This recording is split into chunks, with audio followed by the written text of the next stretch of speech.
I was a reluctant parent. The first baby I held, fed, played with, and maybe even talked to was my son Judah. When he was born, my world changed. I could have chosen to ignore Judah and act as if he wasn't there. I didn't. Ultimately, I chose to let a little baby make a profound difference in my life.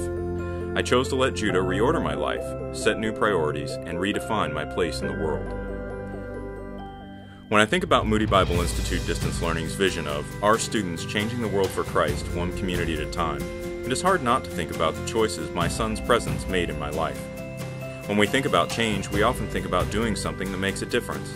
We think that change is about leaving the world a better, more just place than it was when we found it. Like my son when he was born, Christians don't change the world through persuasion, intellect, or force. We change the world by inviting those in the world to a decision. Will they follow the Christ, about whom the church bears witness, or will they deny him, ignore his lordship, and continue to live by their own wisdom? Just as Judah's continued presence in my life means that I must constantly choose to be the type of person that can raise him well, so is Christ's presence in the Christian's life. God's people change the world by making a decision that depends on the presence of an alternative community, a community that demonstrates the love and character of Christ. Therefore, we must first pose the question to ourselves, is it really possible to change the world?